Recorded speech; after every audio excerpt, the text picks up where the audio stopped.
ప్రేక్షకులకు విజ్ఞప్తి. ఈ కార్యక్రమంలోని ప్రతి అంశం విషయ పరిజ్ఞానం కోసమే, ఎవరిని ఉద్దేశించినవి కావు. ఇందులో సూచనలు, సలహాలు కేవలం పాల్గొన్న వారి వ్యక్తిగత అభిప్రాయాలు మాత్రమే. ప్రేక్షకులు విజ్ఞతతో గ్రహించి వారి సూచనలు పాటించడమా లేదా అన్నది మీ వ్యక్తిగత నిర్ణయం. ఇందులో ఏ విధమైనటువంటి వ్యక్తిగత ఫలితాలకు గాని, వ్యక్తిగత లావాదేవీలకు గాని ఛానల్ యాజమాన్యానికి, సిబ్బందికి ఏ విధమైన సంబంధము, బాధ్యత లేదు. ప్రేక్షకులు గమనించగలరు. ధన్యవాదములు. నమస్తే సార్. నమస్తే అమ్మా. సార్, 27 నక్షత్రాల గురించి మనం చూసుకున్నట్లయితే మరి ముఖ్యంగా ఇప్పుడు మఘా నక్షత్రం వారి యొక్క గ్రహబలం ఎలా ఉండబోతుంది? ఏ గ్రహం బాగుందంటారు, ఏ గ్రహం బాలేదు అంటారు? మరి వాళ్ళు చేసుకోవాల్సిన పరిహారాలు ఏంటి? శ్రీమాత్రే నమః. అందరికీ నమస్కారం.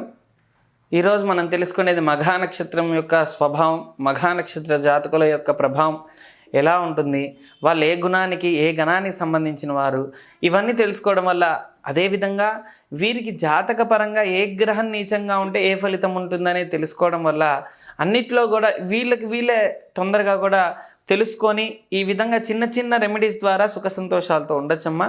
కాబట్టి ముందుగా మఘా నక్షత్రం వారి యొక్క స్వభావం ఏంటంటే అన్నిట్లో స్పీడ్ ఉండటం, ప్రతి విషయంలో కూడా అన్నిట్లో కూడా అతి వేగంగా ఉండటం అనేది జరుగుతుంది. అయితే వీరి నక్షత్రానికి అధిపతి చూసుకుంటే కనుక మరి కేతు అధిపతి కాబట్టి, రాశి వచ్చేసరికి సింహరాశి కాబట్టి సింహరాశికి అధిపతి రవి అన్నమాట. అంటే ఇక్కడ మనం గమనించాల్సింది ఏంటంటే వీరి జాతకంలో రవి యొక్క అంశ, కేతు అంశ అనేది ఎక్కువగా వీళ్ళకి ఆధారపడి ఉంటుందన్నమాట. రవి అంశ ఎలా ఉంటుంది, కేతు అంశ ఎలా ఉంటుందో తెలుసుకుందాం.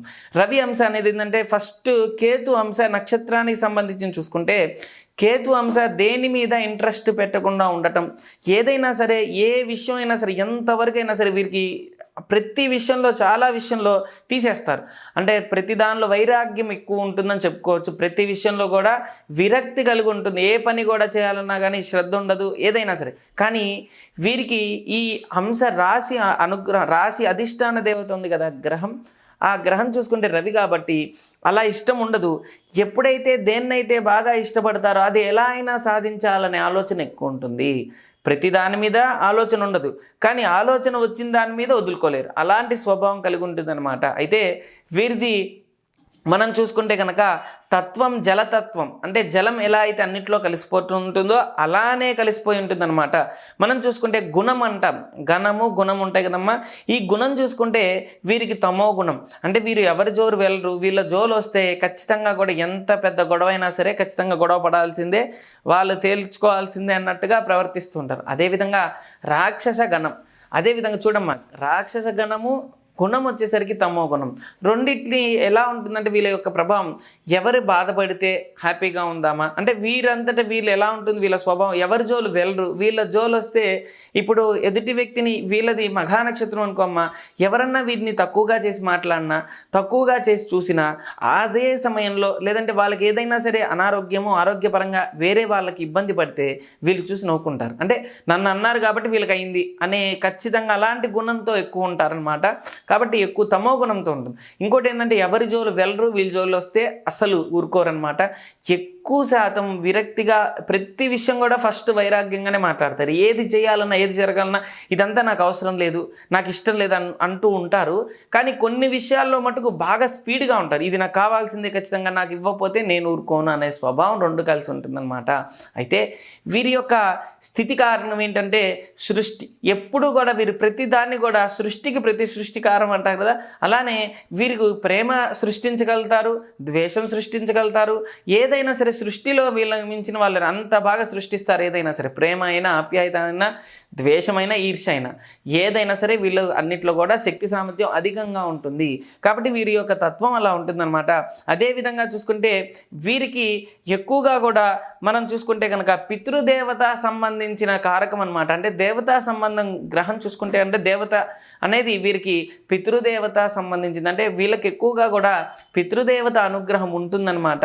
కాబట్టి ఎక్కువ వీరు పితృదేవత ఆరాధన చేస్తే కనుక మంచి ప్రాముఖ్యత కలిగి ఉంటుంది, ప్రాధాన్యం కూడా ఇవ్వాలి.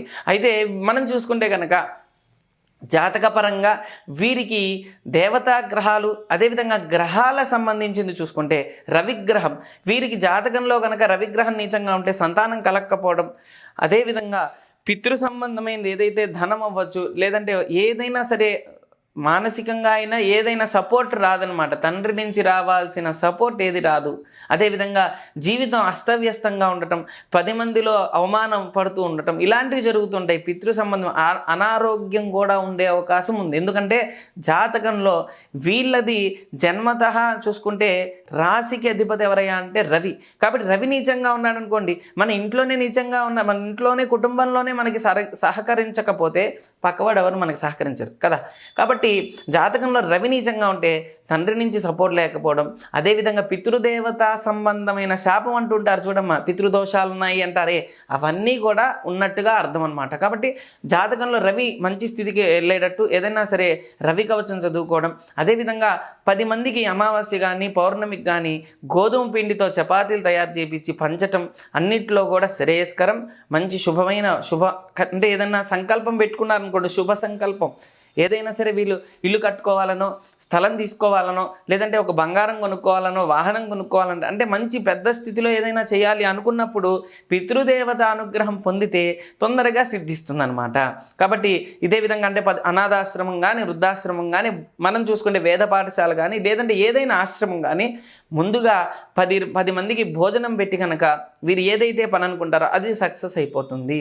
అదేవిధంగా చంద్రుడు నీచంగా ఉంటే వీరికి ఏమవుతుంది, చంద్రుడు వీరి జాతకంలో నీచంగా ఉండటం వల్ల ఎక్కువ శాతం ప్రేమ అనేది అధికంగా ఉండదు, ఎవరి మీద ప్రేమ ఉండదన్నమాట. అంటే వీళ్ళ యొక్క తత్వం ఎలా ఉంటుందంటే, భార్య అవ్వచ్చు, తండ్రి అవ్వచ్చు, తల్లి అవ్వచ్చు, పిల్లలు అవ్వచ్చు, ఎవరైనా సరే ప్రేమ అనేది ఉండదు. ఎక్కువ శాతం అన్నం తినేటప్పుడే వీరికి విరక్తి కలుగుతూ ఉంటుంది ప్రతి విషయంలో.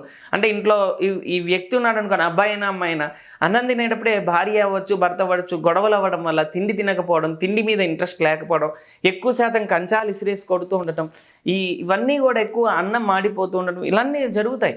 కాబట్టి చంద్రుడు నీచంగా ఉంటే అంటే మనం తిండి సరైన సమయానికి తిండి కూడా దొరకకుండా ఉండటం చంద్రుడు నీచంగా ఉన్నట్టు. కాబట్టి భయపడకూడదు. మనం ఏం చేయాలి, మన జాతకంలో చంద్రుడు నీచంగా లేదు కాబట్టి చంద్రుడి సంబంధించిన దానం చేయడం మంచిది. అంటే ఏం చేయాలంటే చంద్రకవచం చదువుకోవడం మంచిది. అదేవిధంగా పౌర్ణమి నుంచి అమావాస్య వరకు ఖచ్చితంగా కూడా రోజుకి 2 భోజనం పంపిస్తూ ఉంటే కనుక వీరికి అన్నిట్లో కూడా మానసిక ప్రశాంతత వస్తుంది. ఏమంటే నా దగ్గర చేతిలో కోట్లు ఉన్నాయండి అంటే ఉపయోగం లేదు, మనసు ప్రశాంతంగా ఉండాలి. అలా ప్రశాంతంగా ఉండటానికి చంద్రుడు మన జాతకంలో బాగుండాలి. కాబట్టి ఈ విధంగా చిన్న రెమెడీ చేస్తే మంచి ఫలితం వస్తుంది. కుజుడు బాలేకపోతే వీరు ఎంత సంపాదించినా, అంటే వీరి జాతక పరంగా మనం చూసుకుంటే కనుక వీరికి జాతకానికి వచ్చేసరికి జన్మతః రవి ఎప్పుడు కూడా రాశికి రవి అధిపతి కాబట్టి రవికి కుజుడికి ఎప్పుడు కూడా సఖ్యత అనేది ఉంటుంది. రవి కుజ గురువులు ఈ 3 గ్రహాలు ఒకవైపు, అదేవిధంగా చూసుకుంటే శుక్రుడు శని బుధుడు ఒకవైపు. కాబట్టి ఏంటంటే వీళ్ళ జాతకంలో బుధుడు శుక్రుడు నీచంగా ఉన్నట్టు అనమాట అర్థం, అంటే జాతక పరంగా. అదేవిధంగా గురు నీచంగా ఉన్నా, అదేవిధంగా మనం చూసుకుంటే కనుక కుజుడు సహజంగానే వీళ్ళకి బాగుంటాడు. కాబట్టి రియల్ ఎస్టేట్ కానీ, భూమి సంబంధించింది కానీ అన్నింటిలో కూడా అభివృద్ధిలోకి వస్తారు.